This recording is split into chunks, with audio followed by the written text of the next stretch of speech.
اعوذ باللہ من الشیطان الرجیم بسم اللہ الرحمن الرحیم۔ السلام علیکم میری عزیز اسلامی بہنوں۔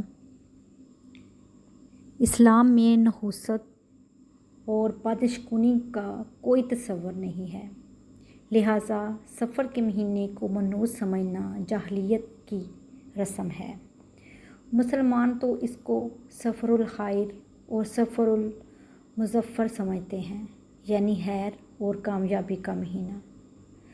زمانہ جاہلیت سے لوگ سفر کے مہینے کے بارے میں مختلف قسم کے توہمات کا شکار ہیں، اور آج کے اس دور اور ترقی یافتہ دور میں بھی بہت سے مسلمان ماہ سفر کے بارے میں بڑی بدعقیدگی کا شکار ہیں، اور ان کے ذہنوں میں مختلف خیالات جمے ہوئے ہیں، اور جیسے ہی یہ مہینہ شروع ہوتا ہے، نادانوں کی جانب سے اس مہینے سے متعلق طرح طرح کی غلط فہمیوں پر مشتمل پیغامات پھیلائے جاتے ہیں۔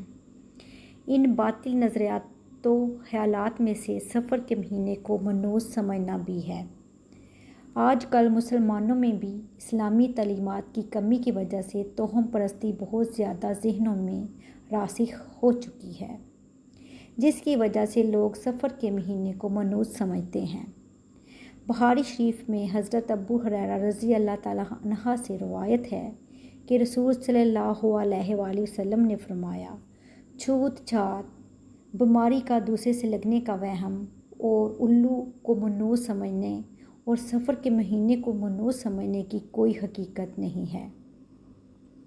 اس حدیث میں رسول صلی اللہ علیہ وسلم نے بڑے واضح انداز میں توہم پرستی، چھوت چھات اور سفر کے مہینے کو منحوس سمجھنے کی نفی فرمائی ہے، لہٰذا کسی وقت اور زمانے میں کوئی نحوست اور بڑائی نہیں ہے۔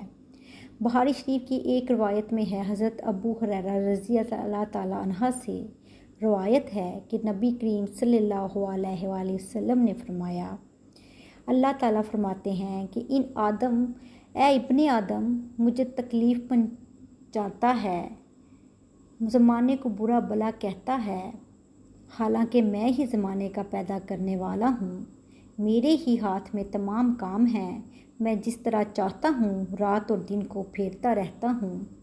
لہٰذا پتہ چلا کہ نحوست کی اصل وجہ زمانہ وغیرہ نہیں ہے، نہ کوئی دن منحوس ہے اور نہ کوئی مہینہ، بلکہ نحوست کی اصل وجہ انسان کے اپنے برے اعمال ہیں، جیسا کہ سورۃ الشعراء میں اللہ تعالیٰ کا ارشاد ہے، جو مصیبت بھی تم پر پڑتی ہے وہ تمہارے کیے ہوئے اعمال کی وجہ سے ہوتی ہے۔ لہٰذا سفر کے مہینے کو منحوس سمجھنا بالکل غلط اور باطل نظریات میں سے ہے۔ اللہ تعالیٰ ہم سب کے لیے آسانیاں پیدا کرے اور ہمیں اس پر عمل کرنے کی توفیق عطا فرمائے۔ جزاک اللہ۔